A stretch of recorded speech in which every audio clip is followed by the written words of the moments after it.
Recording.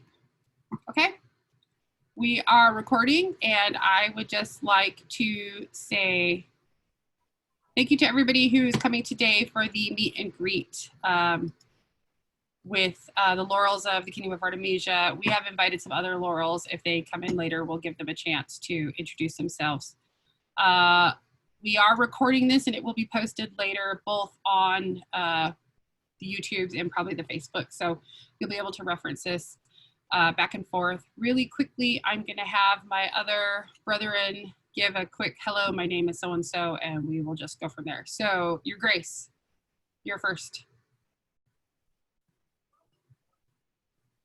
You're on mute. There you go. Am I okay to speak? You are, please.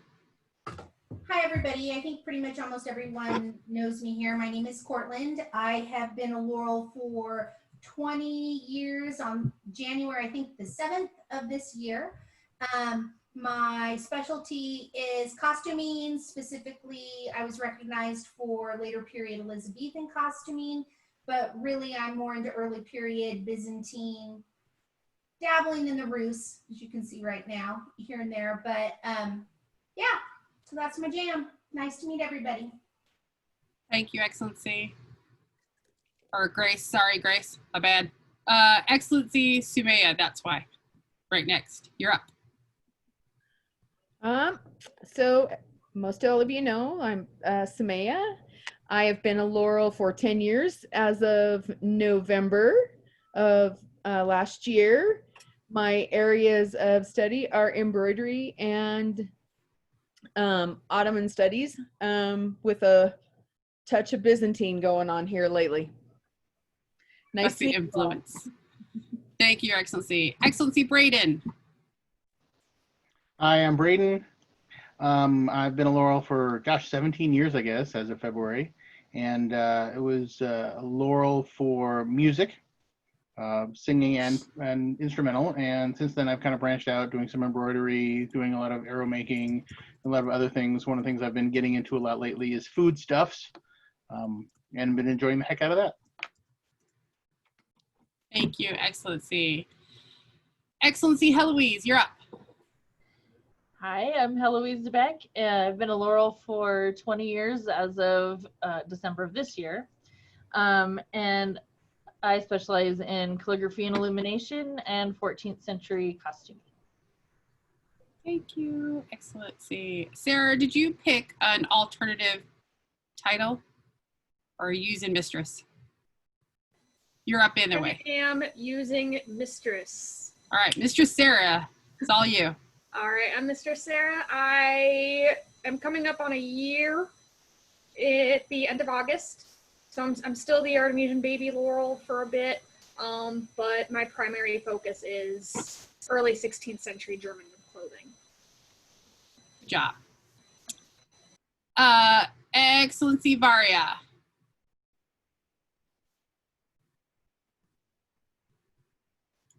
Are you there? Oh, hold up. There you go. Don't keep touching it. It keeps redoing it. Right. I am Dame Variegoff. I've been a Laurel for a very long time. And right now is when the clock chimes. I got my Laurel for combat tribal work. I have done over now 500 scrolls of varying amounts of masterpiece. And I have a couple of awesome apprentices who are on this call, actually. So that's it. Thank you, Varia. Back down here.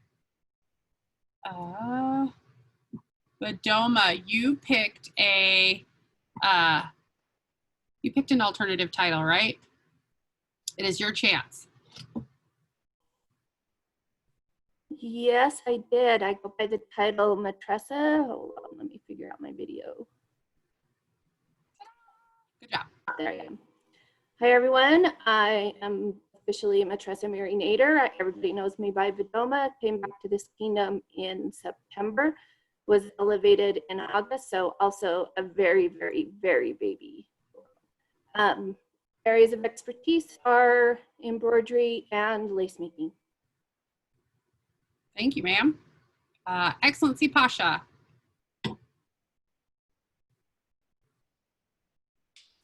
Hi, I'm Mistress Pasha. Can you guys hear me? Yes, we can. Okay, okay, cool. You're good. I've been a Laurel for 23 years, maybe 24. I can't remember. And I'm a Laurel for bardic singing. And I've done a ton of court heraldry. I am getting into German costuming and oddly some scribal work because that's not my jam, but Mistress Heloise is helping me. And yeah, so I currently reside in the Kingdom of Anstiora, the Barony of Bjornsborg, and happy to answer any questions that I can. Hope everybody's having a good day. Thank you, Excellency. Your Excellency Bronwyn. We're just doing short intros. Okay. Sorry I'm late. I had to reboot the computer. It's all good. Yeah, okay. I'm Bronwyn Morgan. I've been a Laurel for what, 8 years now, I think. Mostly calligraphy and illumination, although embroidery is like the second thing. And they have on my list Saxon tailoring, but I just dress my family, so I don't know about that. Anyway, I hope we have a great discussion. Thank you, Excellency. And then we'd like to do a big welcome, yay, to our super great friend who we love so much, Her Excellency Baroness Mistress Achaxi from Ontier. Yay! She's going to introduce herself. She joined us today. Hi, I'm Achaxi. I don't really use a Laurel title, so I use Baroness. I was Laurel 16 years ago. At the time of my Laureling, I was teaching a lot of people to make glass beads. I was by no means an expert in glass bead making, but I taught a lot of people. I was felting. I was doing research in Scythian costuming. I was doing a lot of applique, embroidery, metalwork. I had done a set of baronial circlets and some Kingdom Awards and some baronial awards. And I think that's it. Since I've gotten laureled, I got into ceramics, and I do that off and on. And I've gotten into a lot of other time period costuming because I do a lot of costuming for royals. So that's me. Thank you. Okay, we'd just like to take a moment and welcome everybody and say thank you for being here today. What we are doing is today we're going to have all of your questions. If you could please direct them to the chat, and then I will be reading them out loud. And then the Laurels are going to indicate to me if they'd like to answer by using the hand up feature or even just being like, ooh, me. And then we'll just kind of keep this going. We are recording, so please be in mind that whatever you put in the chat, everybody is going to see, including if you message me directly. So keep that in mind. With that, we are going to get started. I know Maysoon let us know that in the Apprentices Tea, they had a lot of conversation and have gotten some questions about competition, and she's been putting them there so we can get going on some of those questions. So here we go. Finding the first one. Okay, what are the generalized expectations for a Laurel in relation to their apprentice?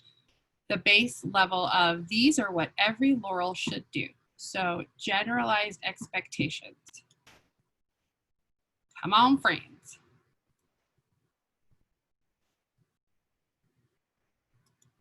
Y'all can answer. Oh, I see Heloise wants to answer. Let's go Heloise first, and then Achaxi wants to answer too. So. Okay, so I think this is dependent on, because your apprentice relationships are personal. You know, I think a lot of people have different philosophies on it, but I know when I'm speaking to someone about it, I would ask them what they need, you know, what they need to have me help them with, whether it's being a mentor, whether it's being just their advocate, or helping them with their art.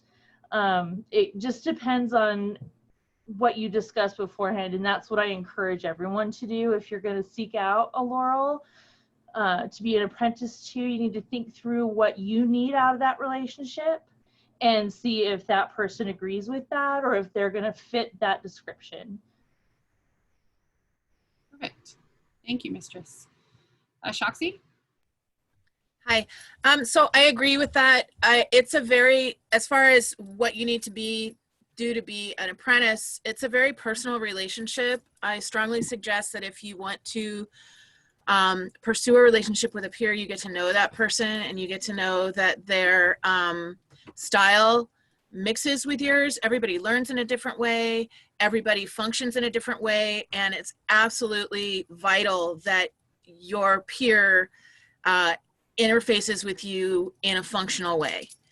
And sometimes you need to test drive that first, because I've seen some peer-student relationships crash and burn really hard because they couldn't even get the communication correct. As far as how you become a Laurel and what the basics of that are, again, it's an individual path. There is no checklist, at least not in my kingdom. There's no checklist. It involves a balance of breadth and depth of knowledge. It involves a balance of skill that you have in your chosen profession. It involves a certain amount of teaching and sharing your knowledge. And that can take a lot of different, that can be paper writing, that can be being active on an online group, that can be making videos. There are a lot of different paths. And I think that we are becoming more and more inclusive with different paths so that you don't have to be a certain kind of person to become a peer anymore. That's all I have. Thank you. We're going to go Braden and then Cortland, and then we're going to go to the next question. So, Excellency Braden. I also want to explain her. I agree with Her Excellency, but it's very much not so much the specific items. It's in what I've worked with in my apprentices is, these are the things that I think that would benefit you to show off your peer qualities. And so it's been very different for the two apprentices I've had that have been elevated. One needed to show off their art as art, and one needed to show off themselves as themselves. Was the primary focuses that we talked about when they were my apprentice. And so it's just, but I agree completely that you need to figure out who you work well with, who you can have a conversation with, and what they're going to do is not going to be detrimental to you. Thank you. And Your Grace, Cortland.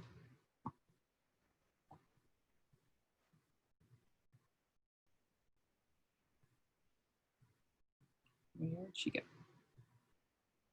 Oh, there she is. Muted. There you go. Am I good? You're good now. Yep. So I just want to make sure, Maysoon, one of the questions is basically, what do we tell our apprentices? Sorry if you hear my little person in the background. What do we tell our apprentices what they need to do in order to become a Laurel? Is that kind of a good generalized assumption? I think she's, no, I'm just saying it's this generalized expectation for a Laurel in relation to their apprentice. The base level of the core things that every Laurel should be expected to do with an apprentice, I think is where they're going. So just let me say this. I never was an apprentice. I had a boatload of mentors that really bossed me around quite a bit, but I was never an apprentice. However, my apprentices, there are some baseline things that I tell them that I feel that they need to do. They need to look like something. I don't care what, just as, obviously within a historical perspective, but they need to look like something. Now, 20 years ago, if you weren't a tailor, that was harder to do. But now with the fabulous magic of the interwebs, it's a lot easier to pick your time period and possibly find some things or curdles or things like that so you actually look like something, because a peer needs to comport themselves in a peer-like manner. And then the other thing is to be a leader within the arts community. Once they start getting to that like comfort level with them. And what I mean by a leader in the arts community is either being a local arts officer, teaching, helping run competitions, things like that. Because part of being a Laurel is being a leader. And I feel like it's not just the Laurels that need to look at them as if they're leaders, but the general populace needs to look at them as leaders as well. Okay. Thank you, Your Grace. Yeah. The next question was, many Laurels have very different relationship with their apprentices. As a Laurel, how do you decide what additional things you want to do? I'm going to answer that one, and then hands up for anybody else who wants to answer this. How do I decide on what additional things I want to do? Obviously, my relationships with my apprentices are different than Her Grace's relationships with her apprentice, as they differ from Braden's and anybody else's.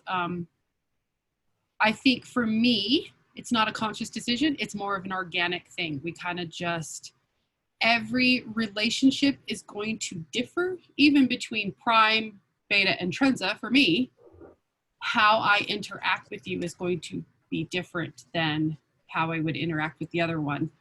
And I'm sure that the rest of my brothers and sisters would say the same thing. Apprentice A might get different than Apprentice B. I know that the way my apprentice relationship went was definitely different than my apprentice siblings. It wasn't better or worse. It was just different because it was my apprentice relationship. So anybody else want to jump on this one? Or y'all just gonna nod and be like, yeah, Fia's spitting the truth right there. Yeah, Fia got it down. I'm serious. Does anybody want to talk? Your Grace, you're still active, and then Braden, so. Cool. Oh, why am I unmuted? You didn't mute yourself, buddy. Oh, I thought you had to mute me. Oh, no, you can mute yourself, but I will if you want to talk. All right. Brad, you're up. Bradley, Braden, sorry, Beth. I was gonna agree with you, and it is very different, apprentice to apprentice. You know, it depends on what type of relationship you have before somebody becomes your apprentice. You know, with my first apprentice, we didn't have a strong relationship, so it was very much a business relationship. In contrast to my second apprentice, we were friends, and so it was kind of a friendship that kind of led that one. And that is also the case in my most recent apprentice. Is very much a friendship with guidance. And so it really depends on what kind of personal relationship you have going into it. Choxy? Same. And it kind of circles back to individuals. My first apprentice was an incredible artist, and she was a great teacher, and she had a lot of service under her belt. But what she didn't have was she didn't have any connections in the arts community. She didn't have any other Laurel friends. And she was overly dependent on her friendship with me to make those connections. And so I actually said, I'm stepping back. I'm fostering you to these other two Laurels. And she is now best friends with those two women, and she's a Laurel. But she needed that push, and our friendship suffered. But she needed that push to reach out and get support from other Laurels, because if you aren't a part of the Laurel community, you can't be recognized as a Laurel. And every apprentice I've had has a very different path. That was the only case I've had to do that, and I probably won't ever do that again. So that's my story. Okay. Thank you. We have, there was. May I unmute for just a second to clarify a little bit? So I think as the discussion sort of developed, I think that in some places, because this is such an unusual type of relationship in modern society, this isn't something that we really form a relationship to do. And in some other peerages, for example, the knight-squire relationship, there's sort of a much more clear delineation of what that knight is going to do for that squire. I think a lot of people in the arts community aren't sure of what to expect from an apprentice Laurel relationship. They're not sure what to even ask for and how to find out what to say that they're looking for in those relationships.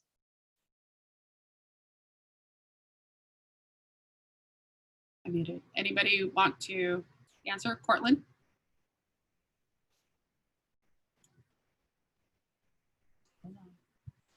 So, I mean, I can tell you what I look for in my relationships. My apprentices have become my very best friends in my life.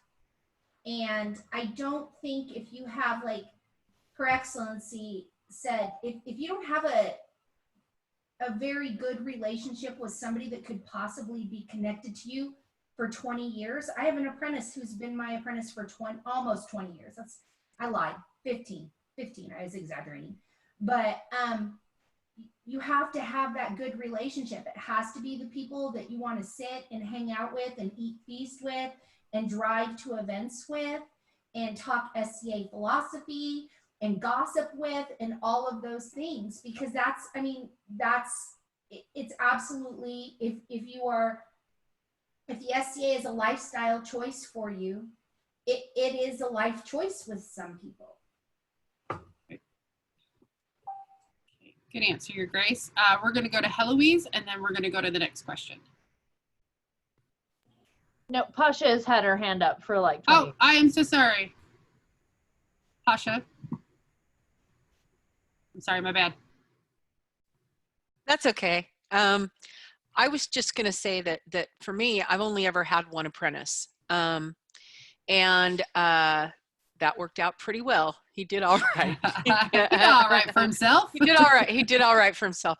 But I would say this, especially recently, since moving out of Artemisia, I have had some relationships with some newer players, and I was residing in a barony in Glenaubin where there weren't any Laurels around at all, and I was it, and so I really felt like my job was to be a conduit. So one gal wanted to do Persian costuming, so I connected her with my Artemisian friend who does Persian costuming. I had another friend that wanted to have information on Byzantine costuming. So I got my sister's Byzantine costuming information and gave it to her, because I'm not a costuming Laurel. But I felt like my job was to try to hook these people up with people who could point them in the right direction as best I could. And I feel like you can do that and be helpful to people, and you can ask a Laurel for that kind of help without worrying that you're entering into a formal relationship or some sort of an agreement between the two of you. I mean, I'm here to help. I'm a Laurel. If we're going to have an apprentice Laurel relationship, then I feel like that's more intimate, that starts to become a real friendship, and we're going to spend a lot more time together. And it's not just about me helping you get information. It's really like a mentor-student long-term thing, at least in my head. So I think people confuse the two. You can ask Laurels for help all day long, and they should be helping you and be more than willing to steer you one way or another and say, hey, go talk to this person or go look at this material, etc. If I don't know, this person does. So think about that too, that you don't have to be in a formal relationship to get that information and that access. That's all I want to say. Heloise, and then Rudy, you asked if you could unmute to ask a question. As soon as Heloise is done with her answer, then please, by all means, unmute. They said that they have a very complex question about personas and cultural sensitivity, and it's a little long and complex. So, Heloise, up. I just wanted to add that it seems to me like there's a lot of people wondering if being an apprentice is right for them, if that's something that they should be pursuing. And my thought on that is that if you feel like you need some help, or you're struggling in a certain area and you're not sure why, things like that, then certainly talk to a Laurel, anyone you're close to, and sort of seek that out. And don't be afraid to, because you don't have to be an apprentice. I wasn't an apprentice.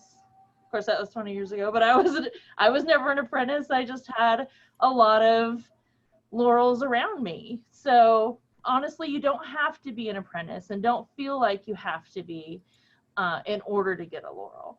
But it certainly helps if you're stuck. Right. Okay. Thank you for that answer. And then Rudy, are you ready with your question?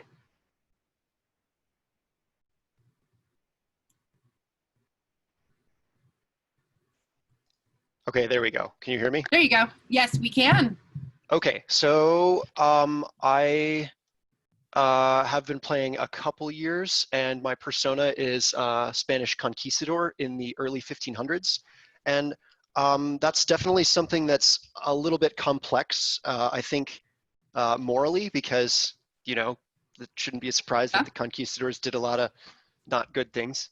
For sure. So I guess in the past, I've sort of approached this as something that I could do appropriately if I was educated on those atrocities and like aware of them.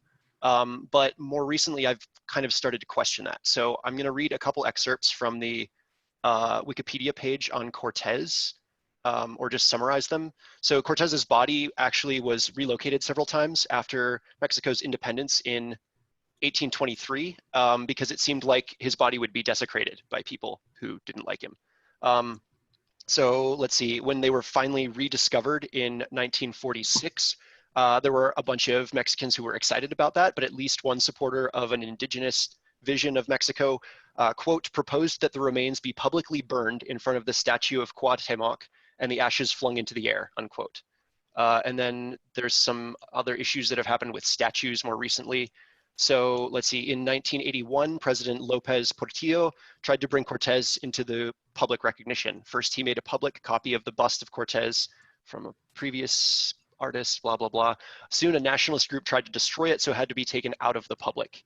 And then there's another example of, let's see, a statue that was commissioned in 1982 that was put in a park, but it had to be removed because of like active protests.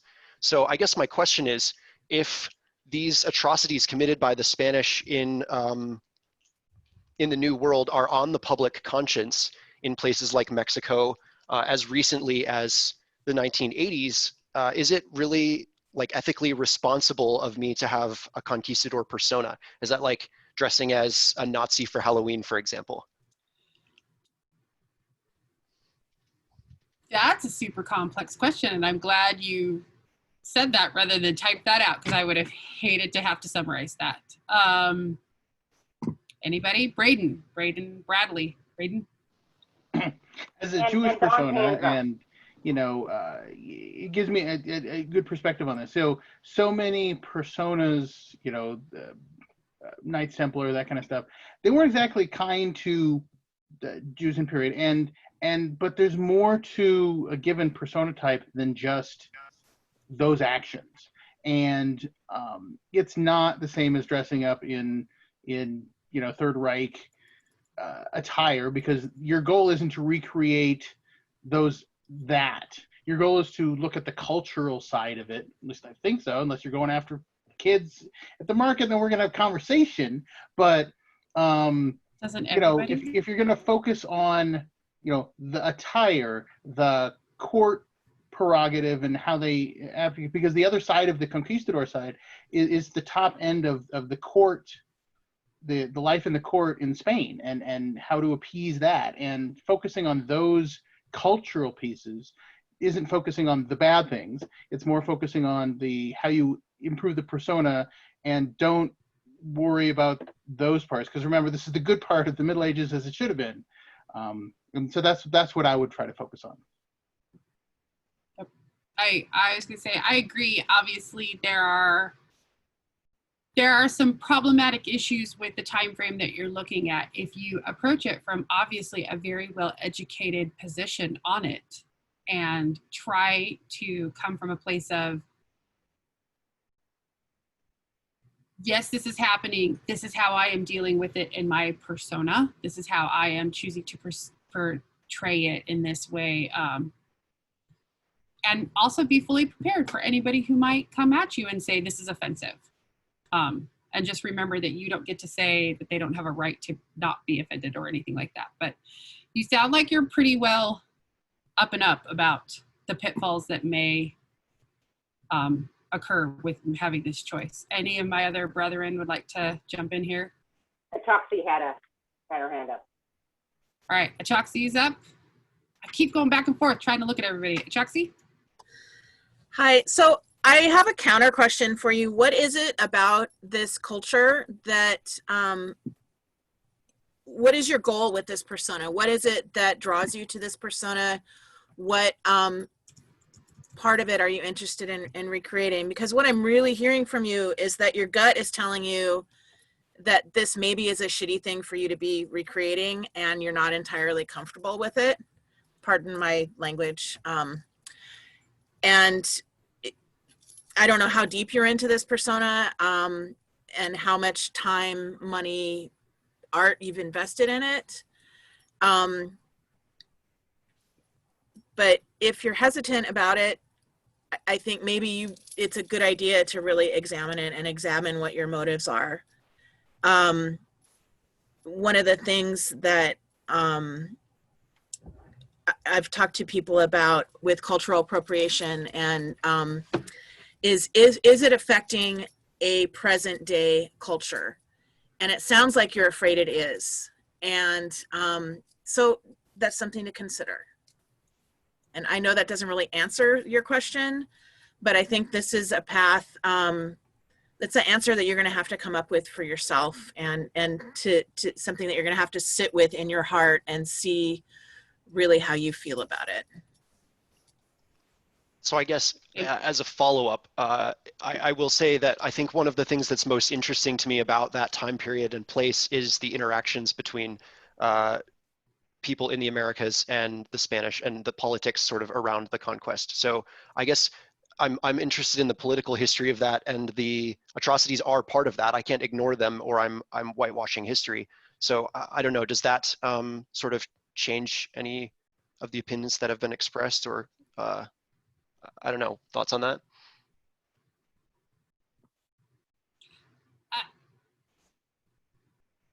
So, I mean, here's the thing, kind of to piggyback a little bit on what Ashoxy said, and this is what I would say is, this is kind of a conversation I have with my kids or I have with other people all the time is, while I think that it's interesting that you find it very interesting, I think that it's very telling that you're asking if we think it might be problematic.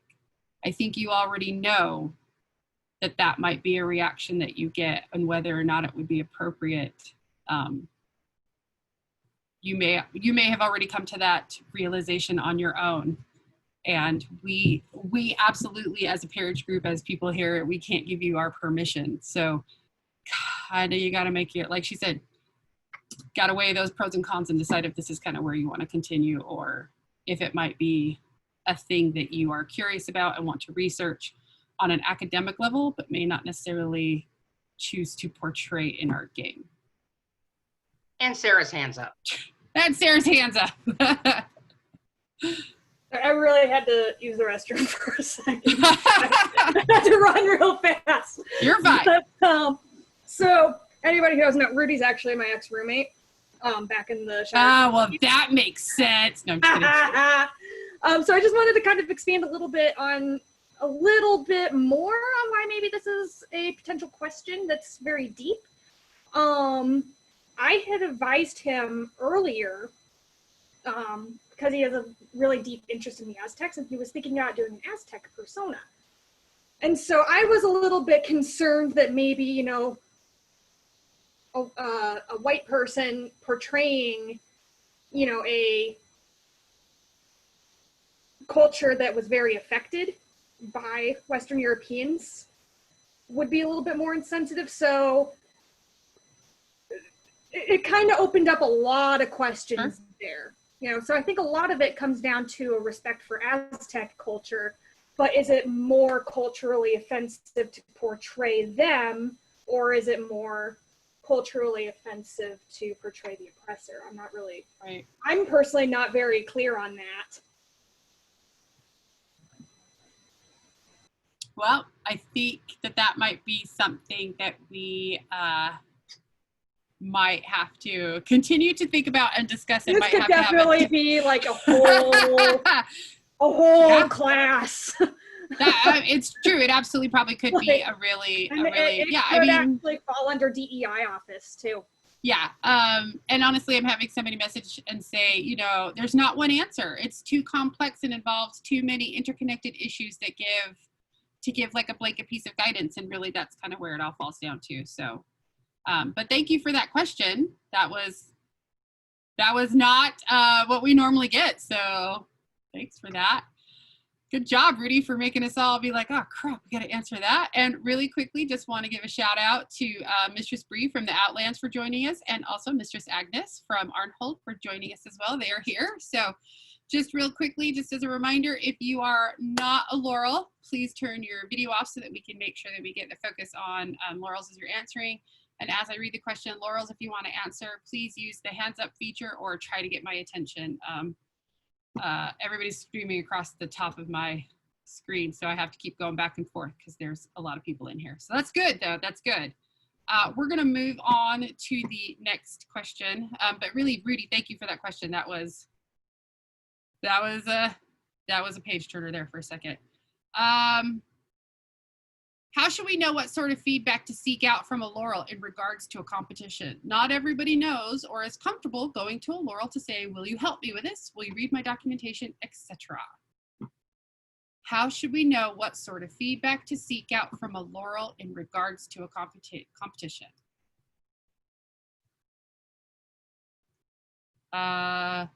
Braden first, then Cortland. And then Bronwyn, did I see that hand too? Oh. Okay, I guess the question is why is it different talking to a Laurel for some feedback versus a non-Laurel? I mean, if you're looking for expertise, you should go to someone who has expertise. Just because they wear a medallion doesn't mean they know so much more. I mean, it is true, when they give you the medallion, it automatically imparts all of the knowledge of all of period to your brain. But, you know, the nice thing is that now everything I do is Laurel quality work. Like when I mowed the lawn, it was Laurel quality work. Having nothing to do with the knowledge base. So if you're worried about talking to a Laurel, you're talking to somebody. You know, if you're not talking to anybody special who has some special superpower. I see it as if you want to get advice on something, don't think, are they a Laurel or not, or more of, do they have experience with this and can give you some good advice? Are they a good editor? You know, that's it. Thank you. Cortland?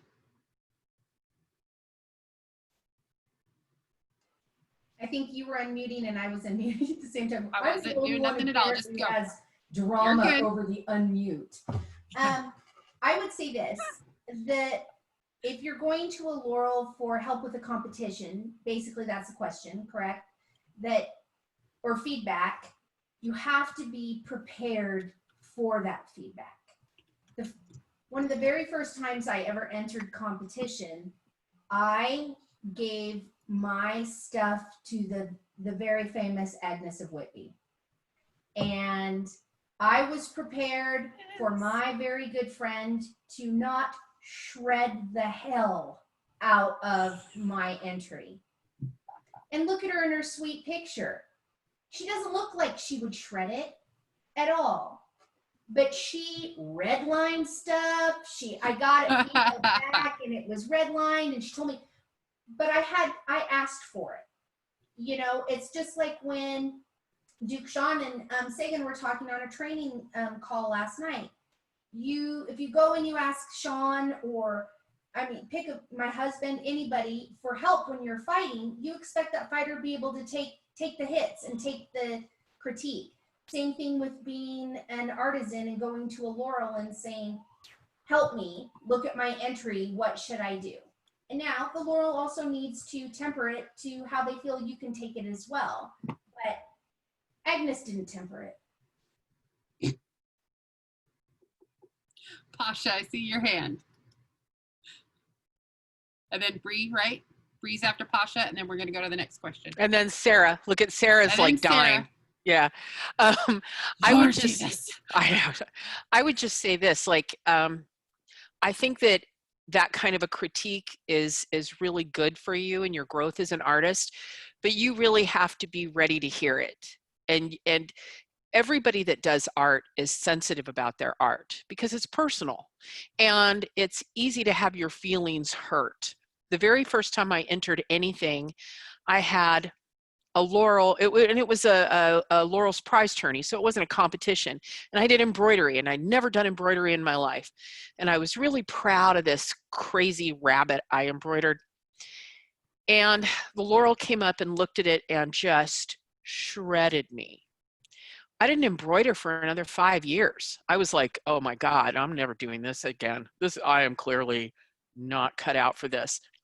And she didn't talk to me. She didn't like ask me about my process or give me pointers. And she was a really great embroiderer. She could have really been helpful to me. But instead she chose to just like, and it worked. I didn't do it again for years. So I feel like I wasn't ready. I didn't know that was what was going to be coming at me. And personally and mundanely, I'm a professional artist. I would much rather lay my stuff on the table in front of somebody that I respected and wanted to hear their critical opinion and be like, let's hear this, let's be as critical as possible, and do that then, rather than in the middle of a competition or a presentation and have it happen and be blindsided.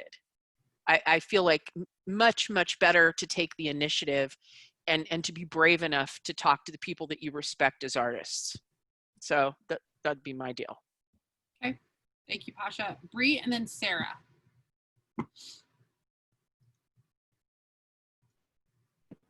There we go. Hi guys, I miss you all.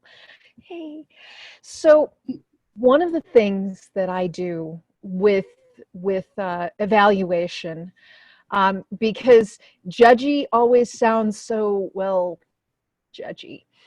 And I am not exactly, and Braden has actually had me evaluate him on a couple of occasions, and Braden knows I'm not exactly what we'd call an easy judge.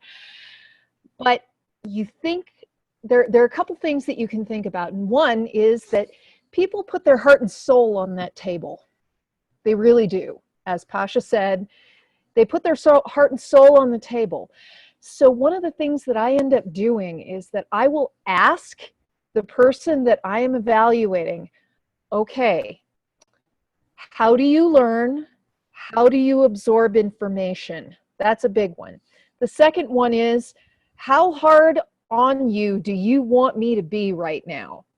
Because if you look at me and say, hit me, you know, I want to make this I want to make this ready for, I think it's ready for Astrea Arts and Sciences right now, and I need you to rip holes in it. Okay, I'm going to go rip holes in it. I can do that. You know, if you want me to evaluate your documentation at the level of a legal brief, I can do that too. But if you are wanting me to be more on the side of, hey, let's think about how far forward you want to go next, and you need to be eased into it, that's something that you as a competitor, as an artist, you have the right and also partially the responsibility to tell me. That is, if you know. It's a good thing to think about before you go into a competition. Now, the second thing also is tailoring for maximum absorption. Braden and I can sit there back and forth about pretty much everything, and we will take over the world someday, yes.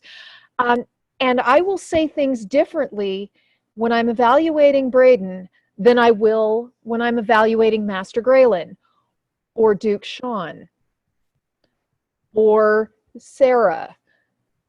Because Sarah, I remember, looked at me and went, whoa, you know, at one point. And I was like, no, you're fine.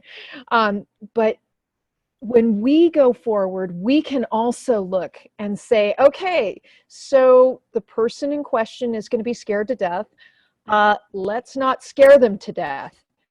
Let's find another way to tailor for maximum absorption. And having had that happen to me, I always remember that the people who were lifting me up, even if they were kicking me in the butt, at the same time, that makes a difference.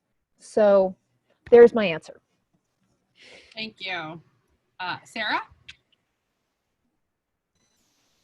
So let me preface this with, I will never in a million years encourage anybody to be nasty in their critiques or be overly harsh or say very unkind things. I would never in a million years say that. I think that's something that kind of doesn't really get brought up a lot when it comes to critique from specific people, is what venue have you put yourself in? I have never entered an arts competition because I am a very sensitive person. I get my feelings hurt so bad. If I am not, and I have had not a lot of issues going to people that I trust and know can read my documentation or look at my pieces and, very kindly correct me. But there have also been situations in which, and I think the majority of us Laurels who are here have been at Kingdom Arts and Sciences competitions in which you are expected to judge about 15 things in a row.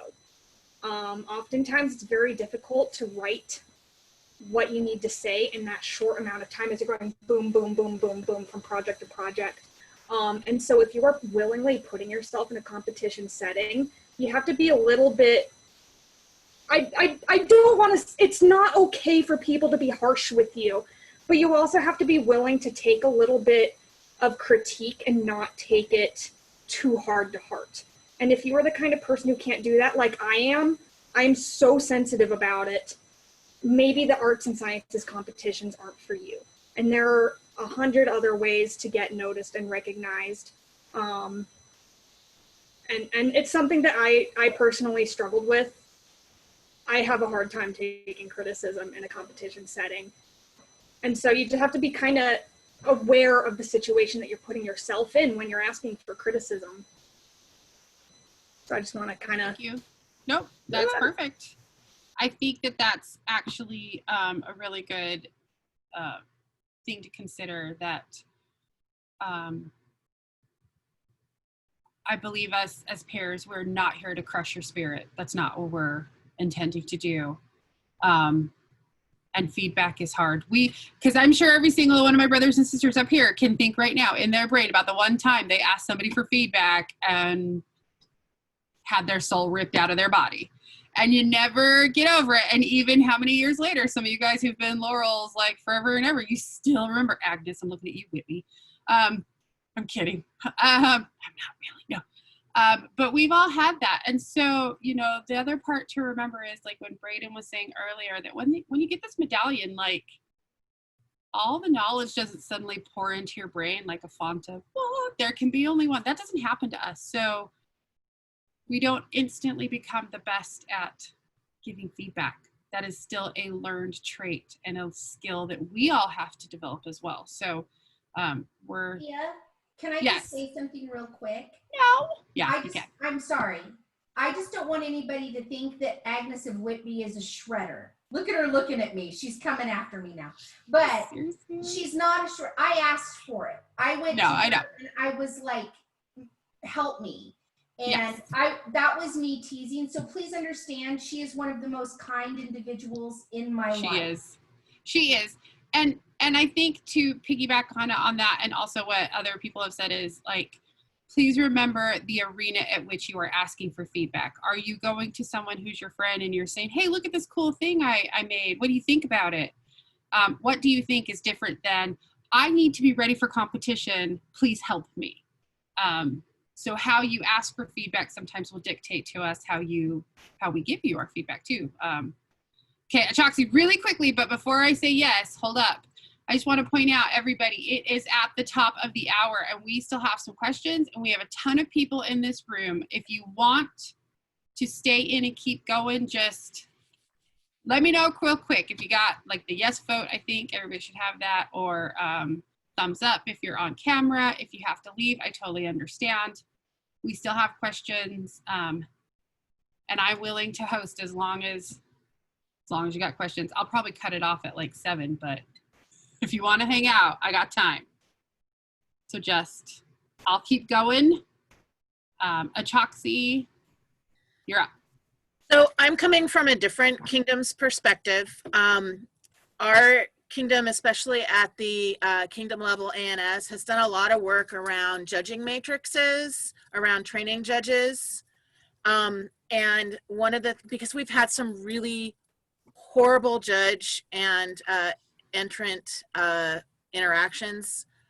I had a woman have a whole campaign against me because I had to judge her piece harshly because it didn't adhere to any of the judging criteria. I couldn't give her good points because she didn't, her entry didn't fit my judging form. And so there was nothing I could do to help her with that, and she was furious. So my advice to somebody entering a competition is, number one, tailor your entry to the criteria that you're being judged for. Ask for the judging forms in advance, and know what it is that you're entering. You can't enter a piece to be judged on its historical accuracy. That's a modern piece. You're gonna fail and you're gonna get horrible feedback, and that's on you because you didn't go and check out what your criteria is. Another thing that we do in our kingdom is we have people who coach. So anybody that enters a kingdom level arts competition has a coach, and that person helps them prepare, helps them write their papers, helps them find people to review their papers and to help fine-tune their work. People love doing that, so don't feel like you're a pain in the ass for asking a Laurel to be your coach.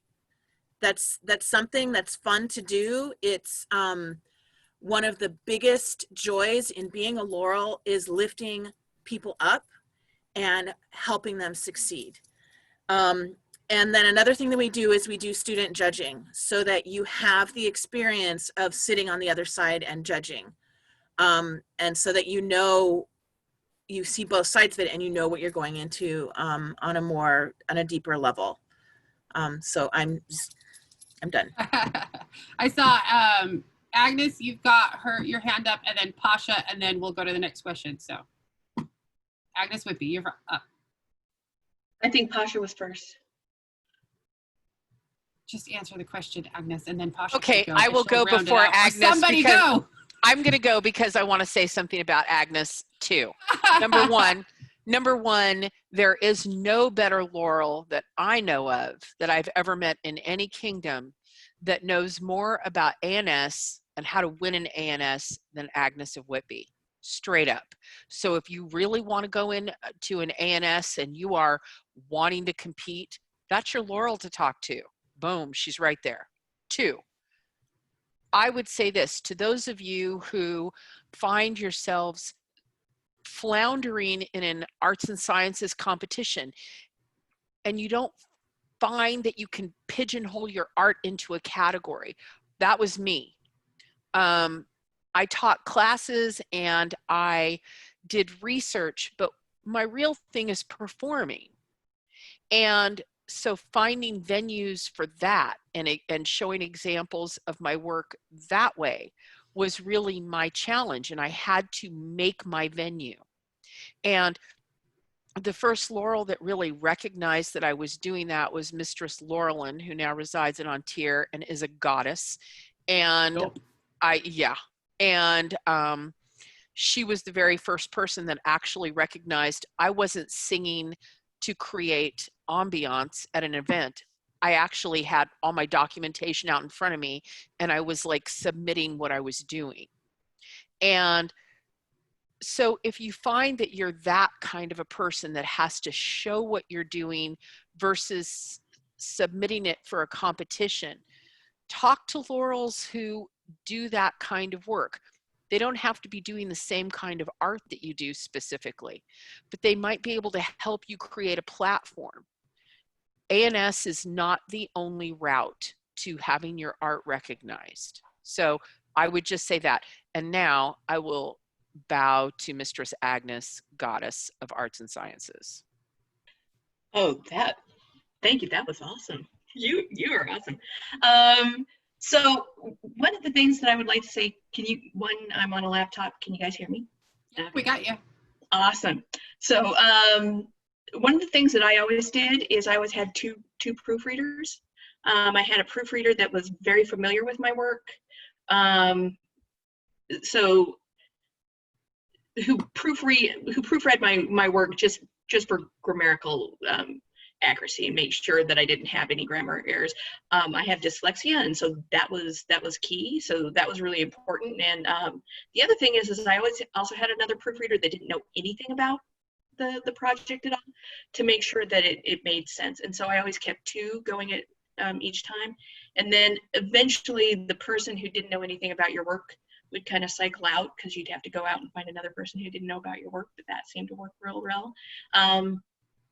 And I'm always super excited to read over people's documentation, or, talk to them about an arts and sciences competition.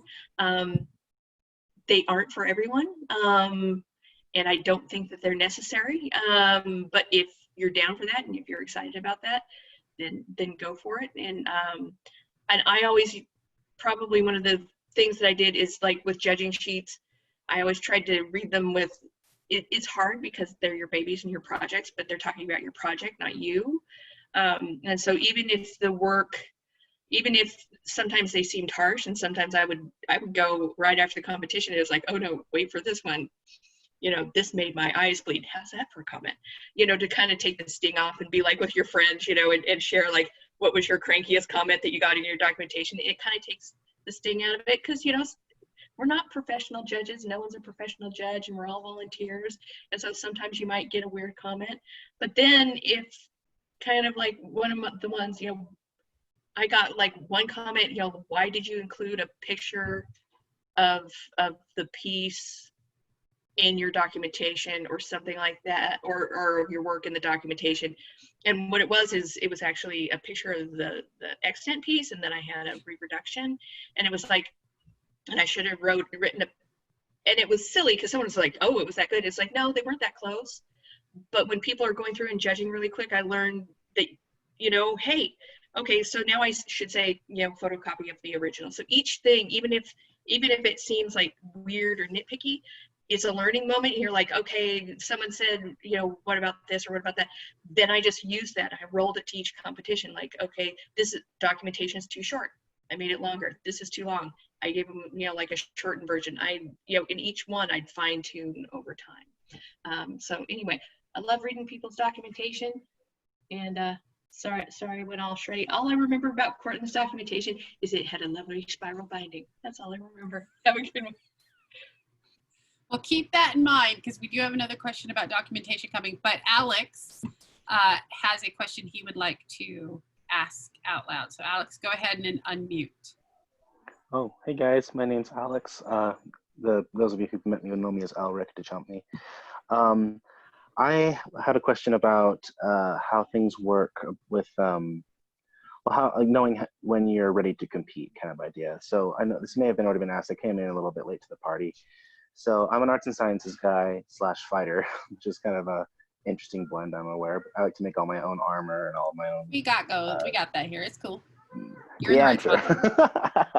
Anyway, I would like to know. So I am notorious for being as vicious to my own work as I think any Laurel could be, because I don't know. But I was wondering, like, yes, you want a Laurel to rip your stuff apart, because if you want to win, you want to address all the flaws you can, right?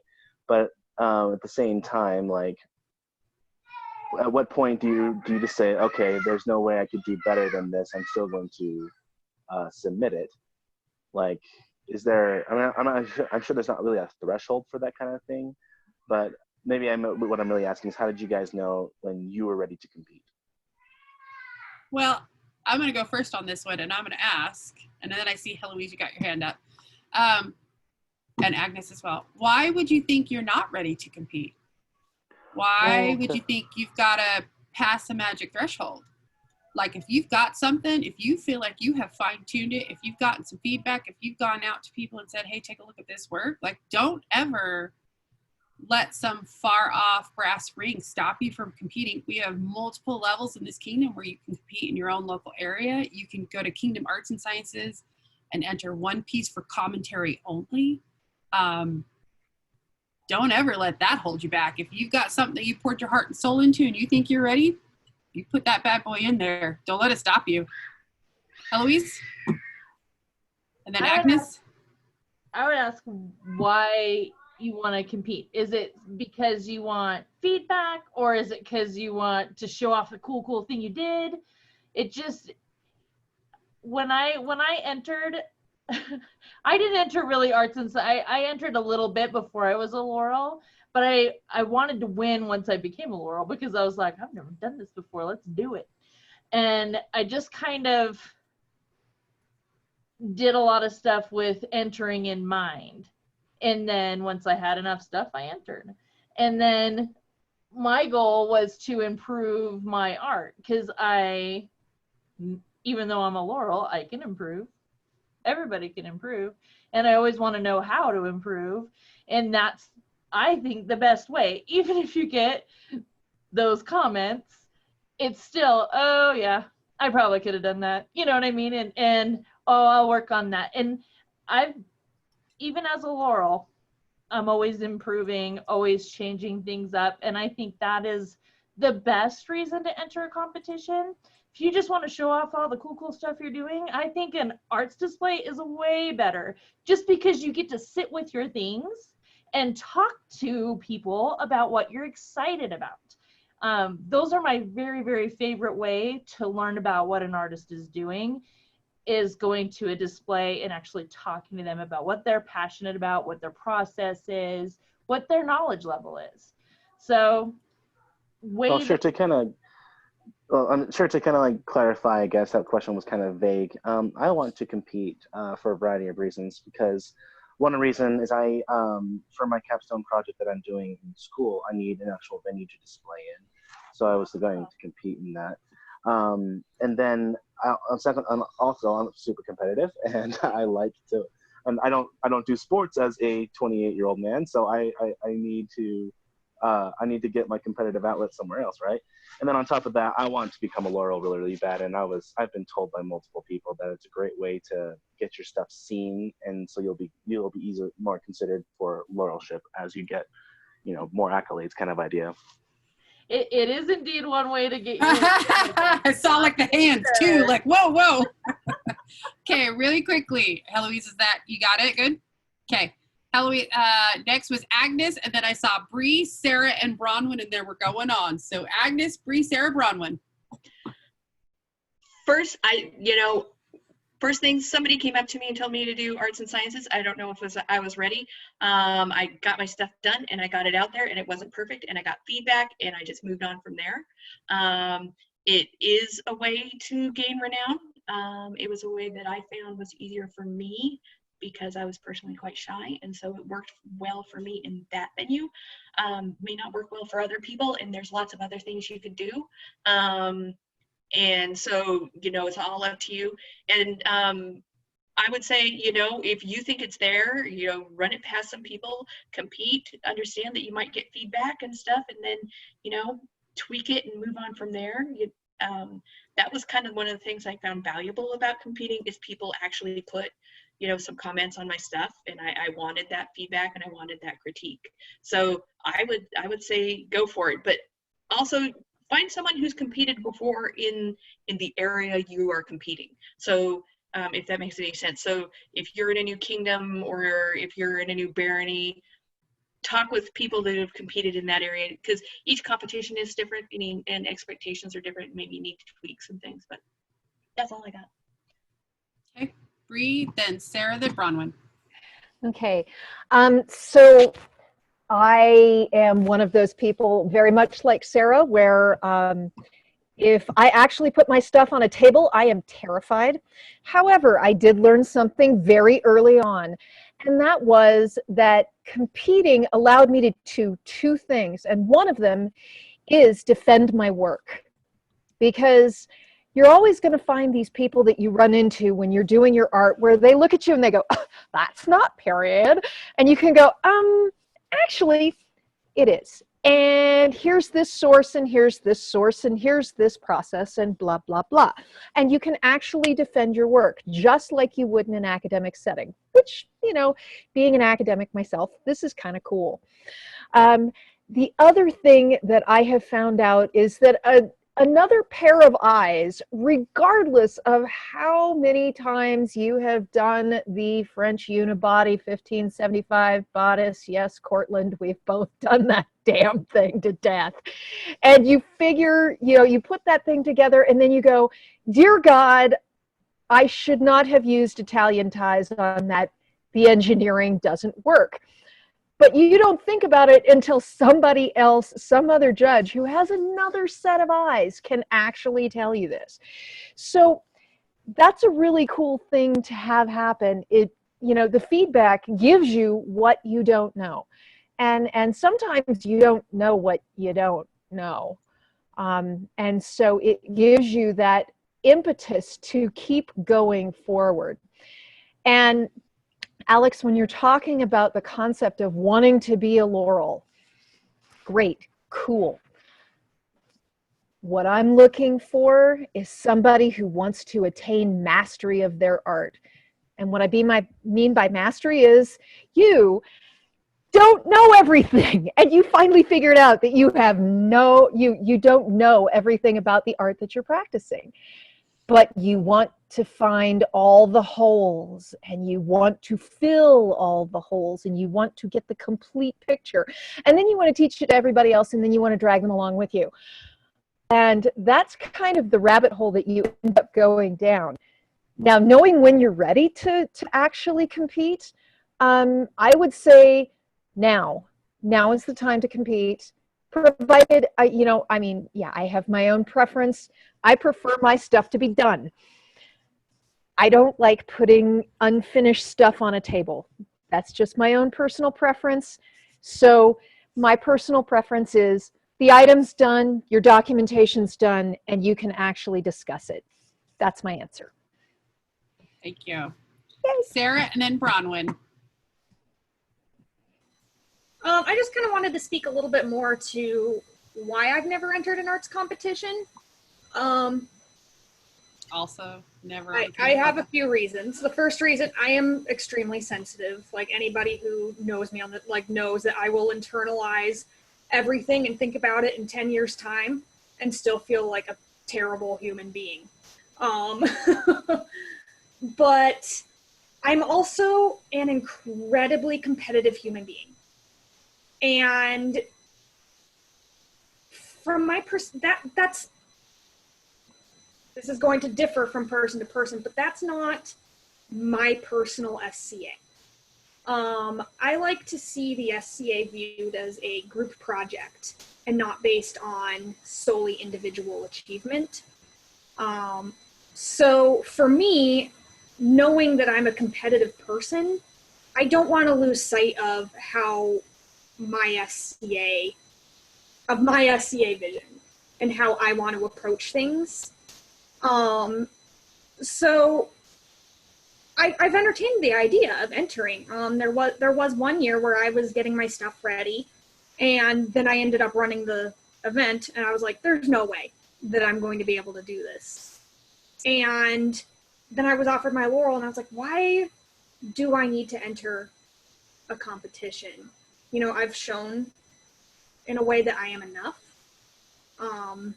But there have also been some A&S competitions that I merely displayed in. I didn't make a formal thing of it. I just plopped my stuff on a table, found a few Laurels, and said, primarily Cortland, I have very vivid memories of being like, Cortland, tell me everything I'm doing wrong, but be nice about it, please. And it opened up a lot more discussion besides what's on a worksheet. I remember Her Grace asking me what books I owned. And, you know, that opened up a lot more discussion on, you know, my path and things I need to be thinking about personally, rather than, you know, is this one item that you made that's not necessarily, you know, that's a one-off from a category you're not as familiar with? You know, how's the workmanship of that on a scale of 1 to 5? So I don't want to discourage people from doing competitions. I guess my main point that I'm trying to make is be a little self-reflective when trying to decide if you want to enter one. And if you think that it'll make you overly competitive like I am, then maybe competition isn't for you. Because I personally know that if I entered a competition, didn't win, got some scathing remarks, I would implode on myself like a dying star, and it would be terrible. And then nobody would be happy because I'd just be a goblin the rest of my SCA career. So I think a lot of internal introspection needs to happen too when deciding if you ever want to enter an A&S competition, because it's by no means a necessity. Sorry, that was really long-winded. That's fine. You're right, though. It's I think, and Bronwyn, you're up next. It's not a requirement. I have never competed on the kingdom level for arts and sciences other than Bardic, which to me wasn't as big as going for arts and sciences because it's like one song. So that actually surprises me. I actually may have sort of thought that it was. No, it's a path for some. It's not a path for all. Bronwyn.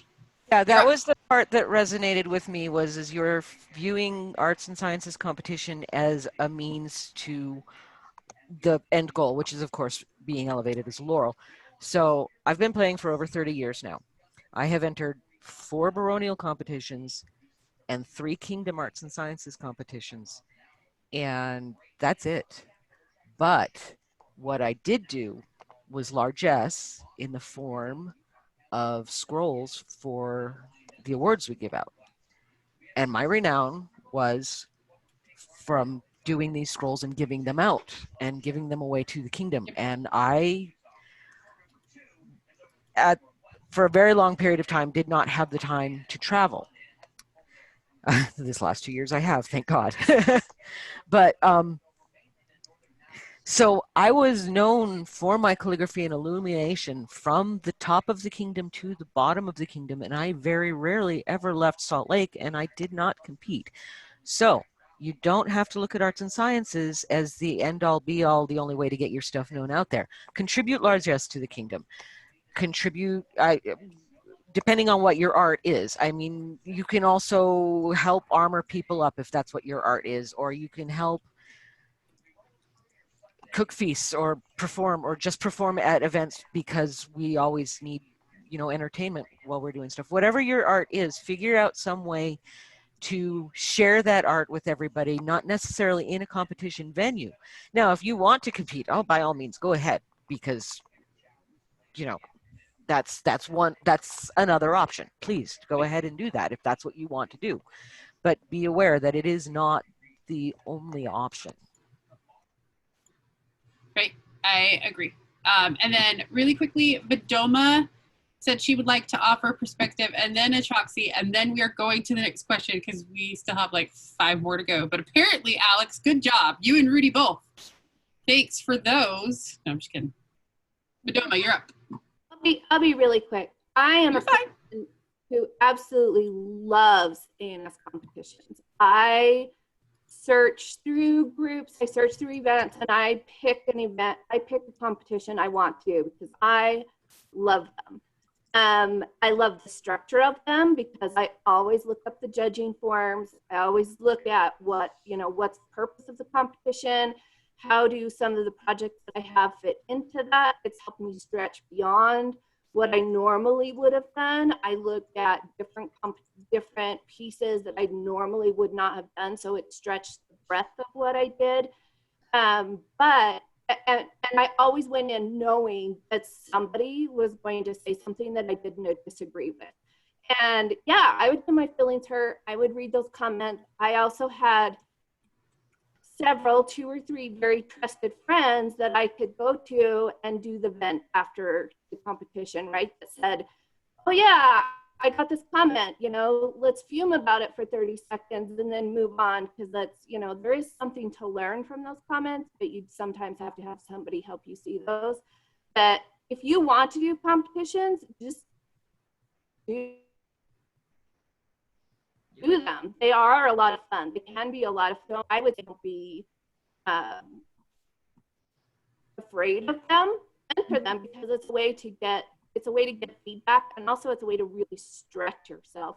So some of the most fun competitions I had is when I delved into time frames and pieces that I would have in competition. I had a lot of fun doing that. So that's it. Thank you, Doma. Choxy? So I just kind of want to piggyback on what has already been said. I entered a competition like the first year that I was in, and it was a Costumers Guild competition, and I have not done competitions since, and I've been in the SCA, I think, about 24 years. However, I've made kingdom banners, I've made kingdom throne pillows, I've made coronets for baronies, I've made for sitting baronial heads. I've done costuming for, I think, 20 different sets of royalty, including barons and baronesses and kings and queens in 4 or 5 different kingdoms. So I'm not saying all this to brag. I'm saying all this to show you that there are so many ways to showcase your work. I have an armorer friend, couple of armorer friends who do pieces of armor to add to the royal regalia. They've done pieces of armor as personal gifts to sitting royalty. There's just so many ways to get your stuff seen. There's also going up to random people and going, here, I'm shoving this thing in your face. What do you think? And getting seen that way. So don't feel like you have to do a competition. Be creative. And I'm done now. There's a lot of responses there really quickly. Cortland, did you jump on? I just wanted to say something real quick from a Laurel's perspective regarding competitions. First of all, we have all been in the position all of you are in right now. The people that are aspiring to be Laurels, we've all been there. We've all felt the stress of it. We've all felt the stress and the pressure of putting something into competition, having a new outfit for every event for 10 years, things like that. We've all been there. And our goal is not to crush anyone's dreams or hurt anyone's feelings. And I would just say, please remember that we're actually people too, and we're artists as well, which means we're all emo and sensitive. And so we too get our feelings hurt. And I mean, I will tell you this, there was an arts competition, just to kind of give you a perspective from my perspective. We have arts and sciences competition. As a Laurel, in many ways, you love it. You're like, yeah, I can't wait. It's my venue. I'm stoked. I can't wait to go. Another one, because I get to be Laurel-y at this thing, right? The other thing is that you dread going because you're going to be asked to judge 18 different items that you have no flipping clue about. You have none. And I will again bring up my good friend Agnes of Whitby. We were at Estrella one year, and she entered her beautiful beads into the Estrella War Point. And they had me judge Agnes's beads just because I knew her. And I knew nothing about glass bead making at all. I don't even hold the mandrel right. I turn, if that's even what it's called, I go backwards. It's just not for me. But I was having to judge these beads. We have, most of the time, we all have our specialty. But we get to judge, maybe hone in on that for sure. But then we have 5 other things that we have no clue about, and we have to use the guidelines that are set for Kingdom. And I did this, and we kind of rush, and we know that we shouldn't rush because everyone's art is important.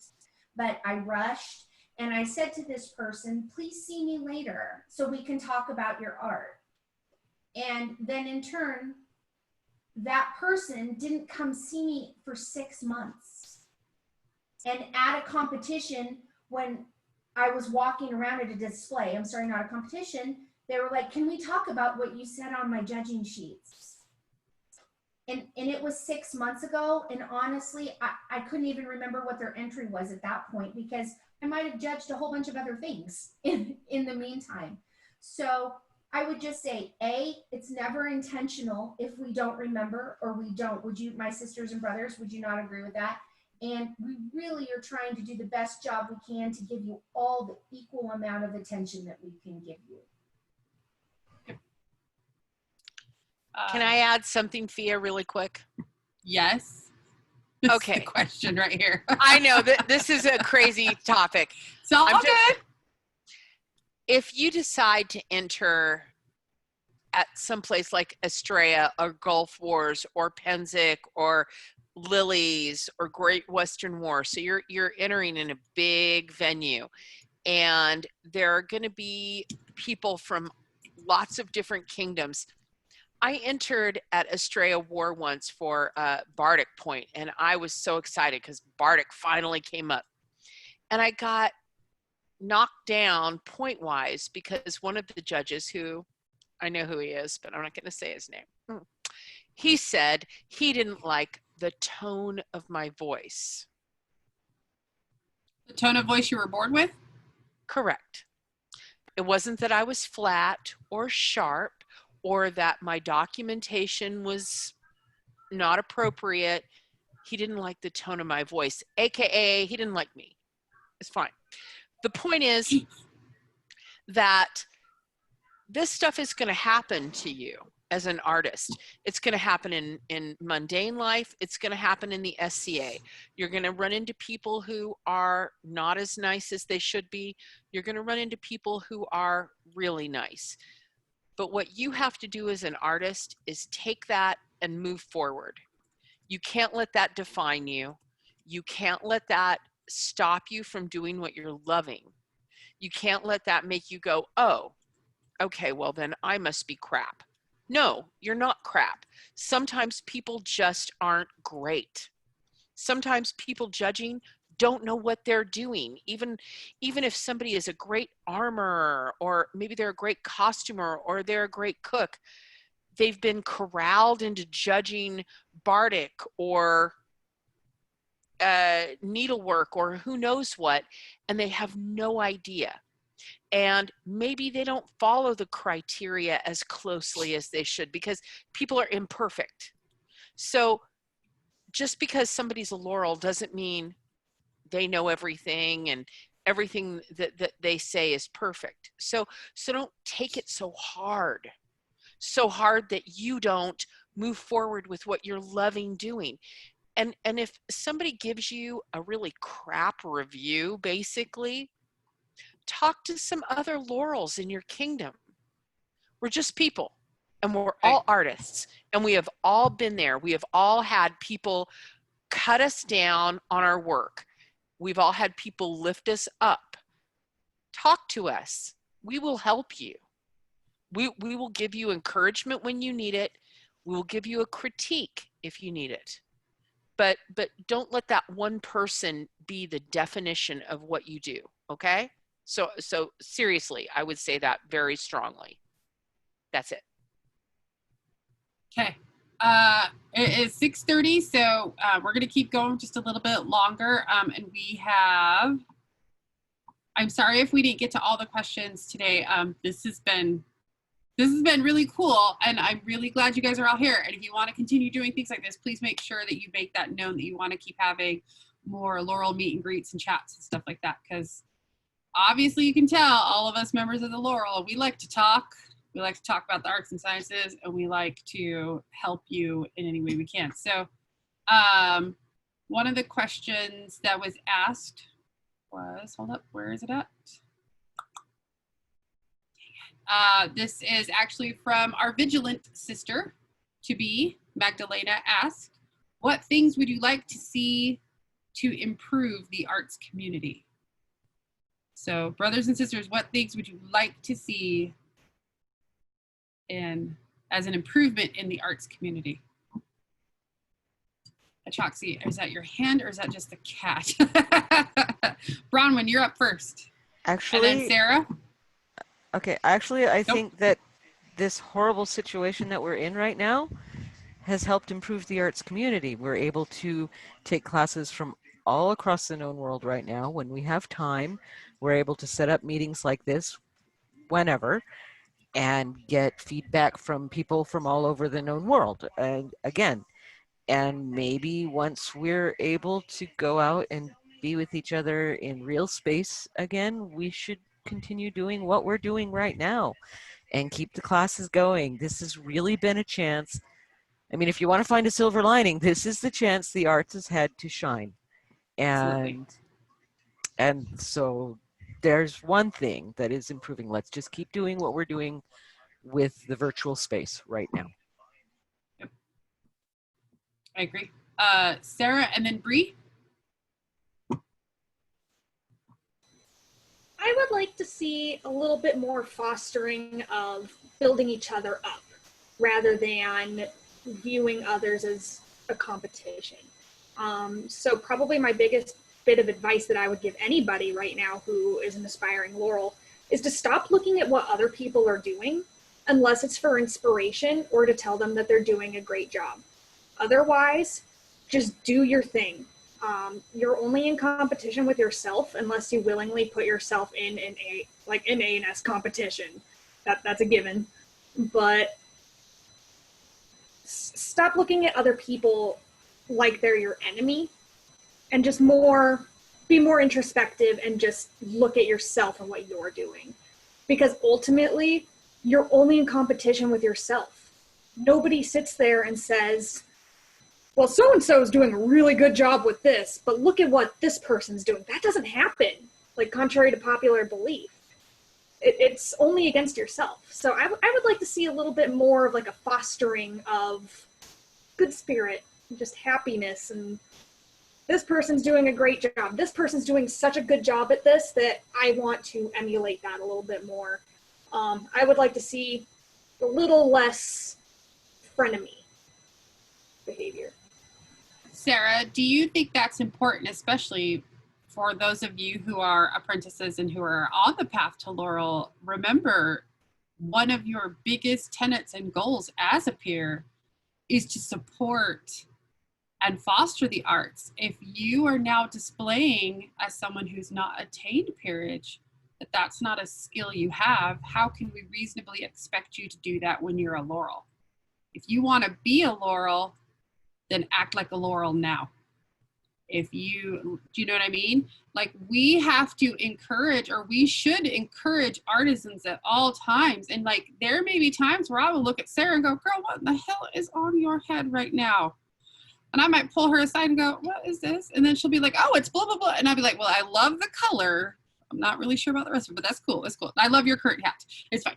But that is a thing. That is absolutely a thing that I think Sarah hits on it really big. And I see some Laurels with like some heck yeah faces going on. Like, that is something as a Laurel you need to be learning to do when you're not, is encouragement and fostering that.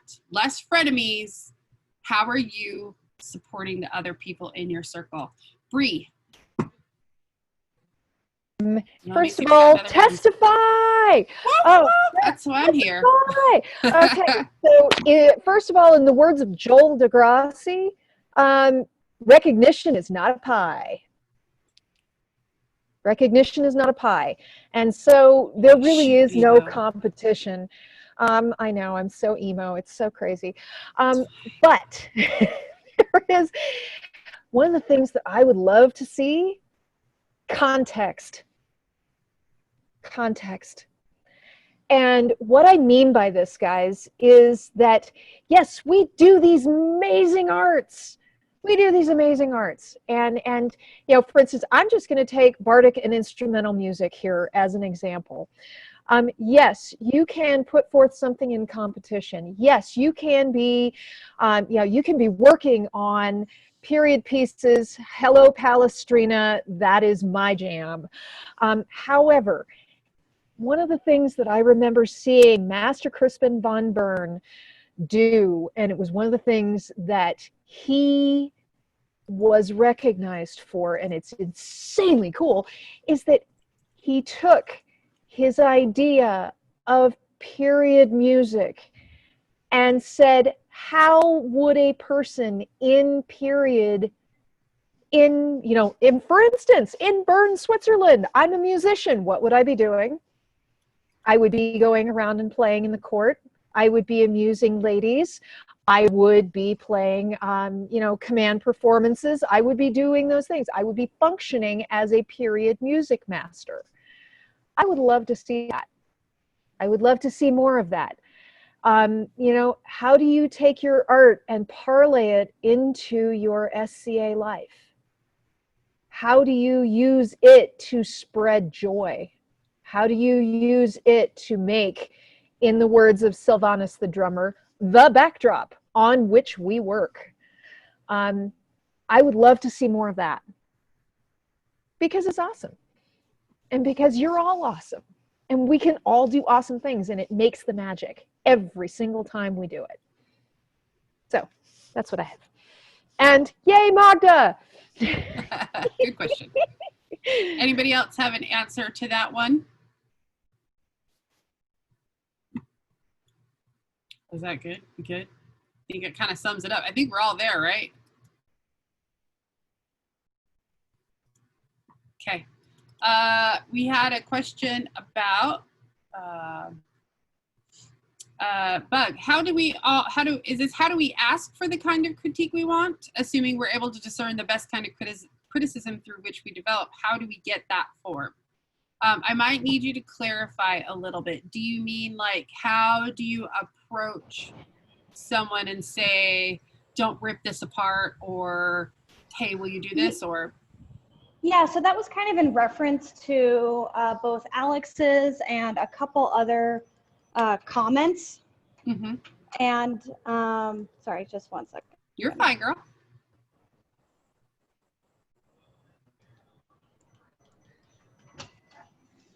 And in terms of like an A&S competition or display, in terms of kind of getting the feedback that you're looking for, if you're looking for someone to rip something apart, let's say you're at a local thing, let's say you're even at a kingdom thing and you've had lots of people who you have rapport with, kind of look over your documentation, look at your progress, look at your project itself, and you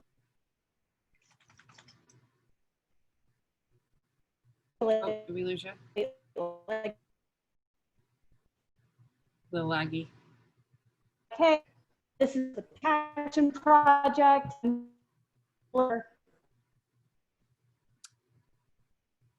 I think project went wrong in your head. Went wrong.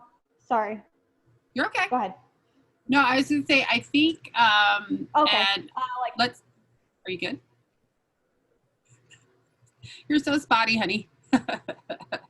I think what we're going for is how no, you're okay, sweet.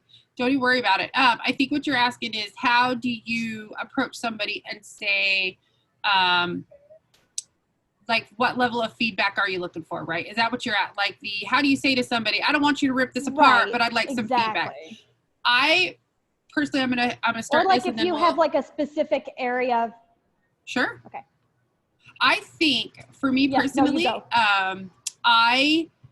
I will totally tell you that, and my apprentices can tell you this, it's my personal like commitment that I never critique something unless someone specifically asks.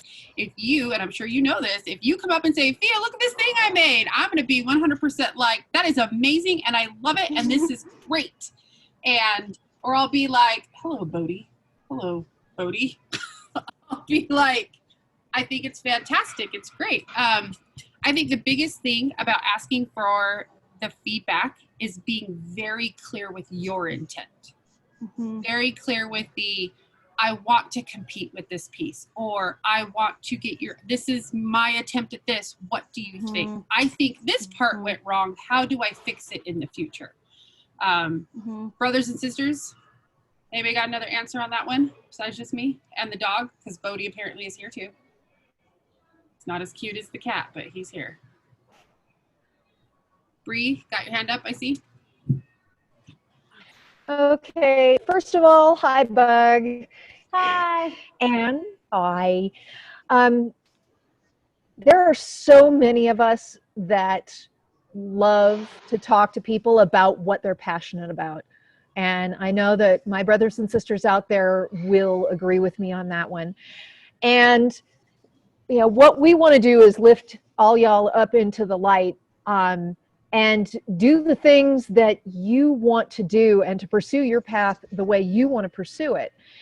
The biggest thing that I run into when I'm looking, when somebody asks me for critique, is that they can't often tell me what level they want. Yeah. So I'm going to ask you a question, Bug, and that is, if you were to come to me and ask me for critique, how would you do it? So for me personally, the reason I became an apprentice was because I specialize in food, and not always, there's so many amazing master culinary specialists in the SCA, but oftentimes in ANS competitions, food is one of those afterthoughts. I need 5 things in this many categories. I'll also just do, blank bread, blank cheesecake, blank cookie, that kind of thing. And so I wanted to give that indication that I was serious about being on the path, so that I could kind of invite a heavier level of critique potentially. But I think I would just ask pretty bluntly. I've been on both sides of it when I've had to judge ANS too, where I would walk up and I wouldn't know what level someone was at. And I judged one girl who's amazing, and her documentation was impeccable, and I had no idea it was her first competition. I wasn't mean to her, she was wonderful, but I had no idea. And it's one of those things where potentially if I'd known that, I might have constructed my answers a little bit differently than saying like, hey, it's good to have like this much more like research, you should practice this kind of thing more. I might have been like done more attaboys, if that makes sense. But also, I don't know that she was looking for that either. But it's just one of those things where I feel like kind of on both sides of our community, it's something that we could benefit from. I went to a panel at Penzic where they were talking about their new rubric. I think it was for Ethelmark. And also did all of this kind of like training stuff for like how to ask for feedback. And it never occurred to me to ask for a specific kind of feedback before that. Well, it's never occurred to me before. The best piece of advice that I can give you on how to ask for feedback is, first, think about what kind of feedback you really want. Think about it, and think about it carefully. And then secondly, you have asked me for feedback in the past.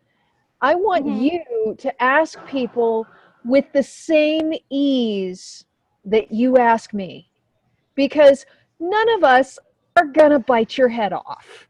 I swear to God, no one is going to bite your head off. And if they do, then there's a problem. Yeah, okay, Cortland. Oh, no, I will. No, I will. 100%. I'm going in on you, Bug. I knew it, Pasha. We're just going to twist you up in a knot and leave you in a little dough ball, and then somebody can shove you in the oven. But seriously, don't threaten me with a good time, okay? But seriously, ask for what you want. There is no harm in it, and there is no shame in it. Honest to God. That's what I would tell you.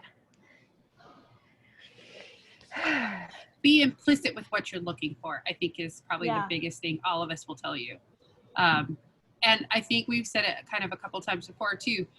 Be prepared for the feedback not being what you want.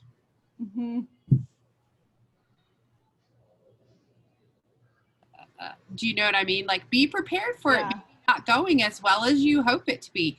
If you come to me, specifically Bug, and ask me for some feedback and say, I want to work on this because I want to put it in competition, at that point, that is letting me know that you want some critical feedback. You're not just looking for the, oh, it tastes great, you know? So be prepared. It does taste great, by the way. Now I'm going to be thinking about everything I've ever put in your mouth. Oh, I can't hear you. Oh, no, I'm sorry. Okay. Is that good? Does anybody else have anything? I can't hear. Why can't I hear? Thank you for the question, Bug. That was a great question. Thank you, everyone. And then we have, can everybody hear me okay now? Sorry, my headphones just died in my head wrap, so it was transferring to my laptop. These headphones in the head wrap, really fantastic. Last question of the evening, and we're gonna go with, what is the line about how much you organize and teach if you are a Laurel? I'm ready for all y'all to jump on this. There is no line. There is none. We want you to do as much as you can. We want you to push it. We want to see that. Anybody else? I would just like to say that the line is long, so make sure that for whatever class you're teaching, mark down each number, submit it to everyone. I'm kidding. There's no line. There's no line. Teach as much as you can. It's awesome. People want to learn. Relax. But it's not like you're not standing in a line. We're artists. We're not waiting to get our driver's licenses at the DMV. It's a different thing, man. So do your thing. Love it. Teach it. That's the best thing you can do.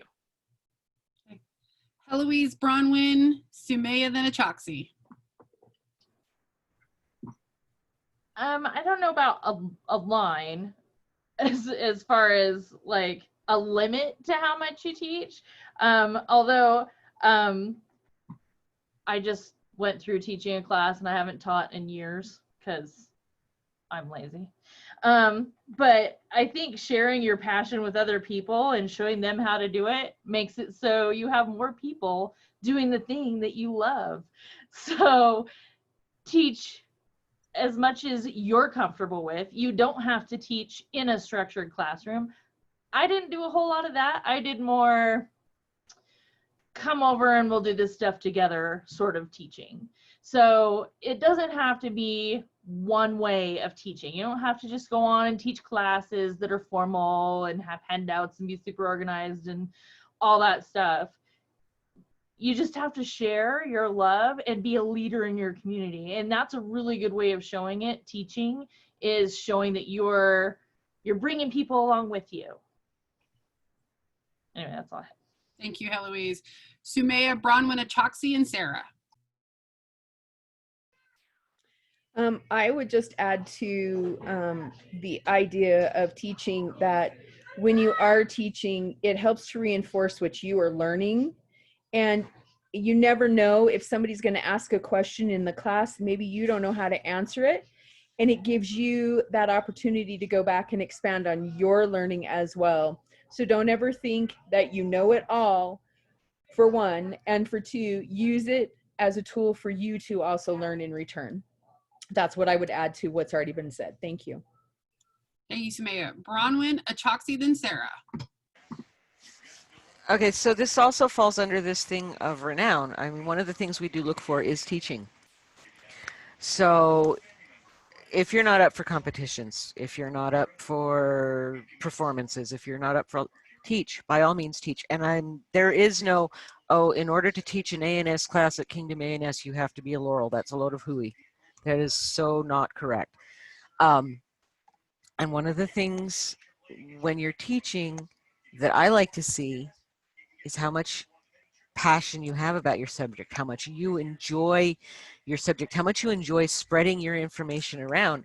And again, if you don't know the answer, say, I don't know. That's something we're going to have to research as a side rabbit hole.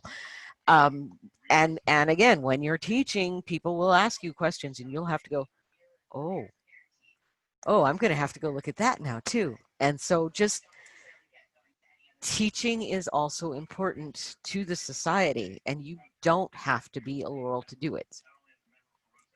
And that's about all I had to say there. Thank you, Bronwyn. Achoxy, then Sarah, and then anybody else wants to jump in? It looks like Bree wants to as well. Let me know anybody else. Achoxy, you're up. Sorry. Share your passion. Don't overstep your knowledge. be honest about what you do and don't know. If you're teaching a beginner's class, teach that. If you're a beginner, share to the maximum of your range. And then when you get to the point where you don't know, be honest about that and use it as an opportunity to explore further. That's all. Thank you. Sarah, then Bree. Anybody else as well? Let me know if you want to jump in on that. I'm going to be that person and take the bait. I think there is a little bit of a line. It's a stretch because I think if you're teaching a class out of spite, in a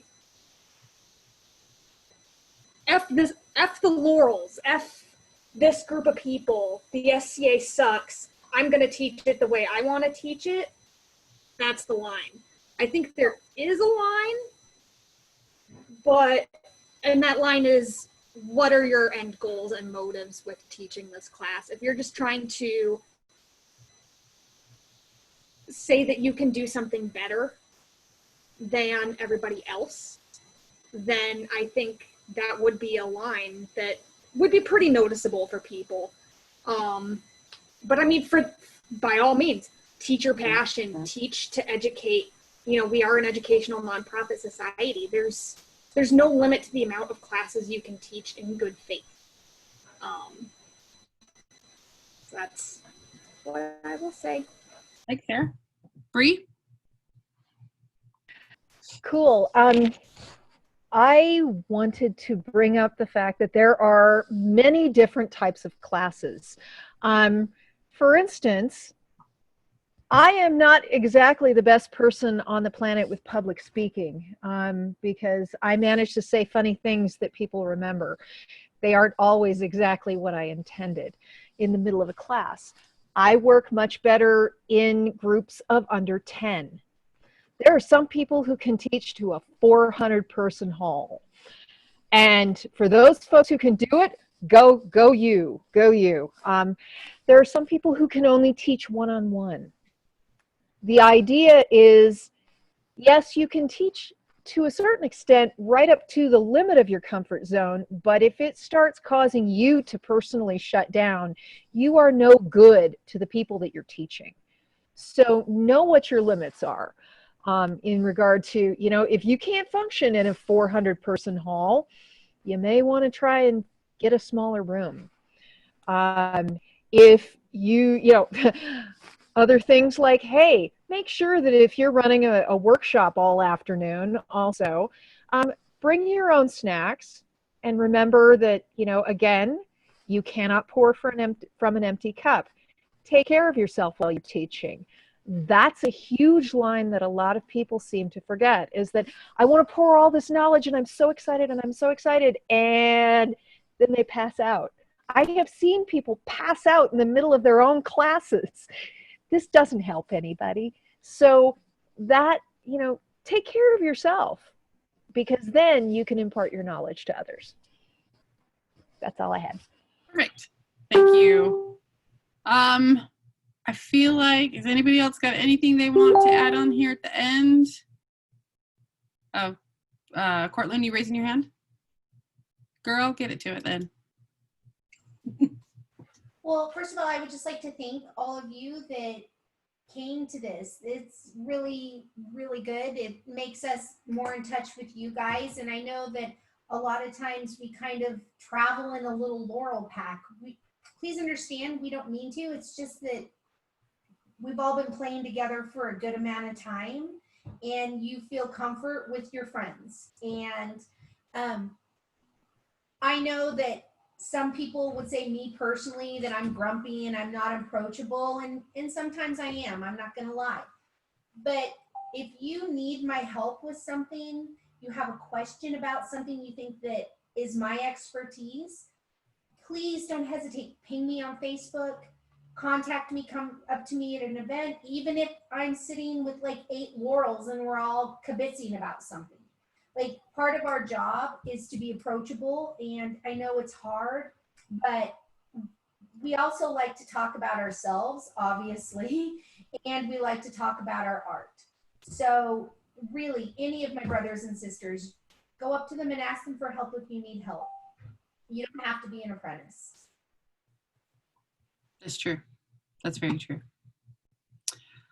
As everybody's nodding, all the Laurels are nodding like, yeah, like we're serious. Remember, we're here to help, and our feedback is always coming from a place of wanting you to be the best artisan you can be. And at the top of your game, we're just here to encourage all of you. Because sincerely, we want you all to join us and get that secret decoder ring. By the way, it's really not secret. Drink from the fountain of knowledge. But with that, it is now 7 o'clock. We have chatted quite a long time. I just want to take a minute and thank all of my brothers and sisters for coming today to this Laurel meet and greet and the chat time. And I want to take a minute to thank all of you artisans who took time out of your evening. I know it went over to be here with us. Like Her Grace said, we love to talk about art. We love to fellowship and get together, and we love to help. We would not have strived for this accolade in our own path if it wasn't something that we didn't want to do and continue to foster the artisans in our community. Hope that everybody got something out of this. This will be posted. I will put it on YouTube. It will be available so everybody can see it. Just want to say thank you once again. And if you want to keep having these types of meet and greets, these types of chats, please let us know. Obviously, we're all willing to get on a Zoom and put on our clothing and look cool and have some chats. But the only way we know you want to continue to have these conversations is if you let us know. Especially if you want to continue in the future and do like themed conversations where we talk just about documentation or we talk just about specific art paths or something like that, let us know. Other than that, thank you, Artemisia. We love you very much. I'm going to stop recording now.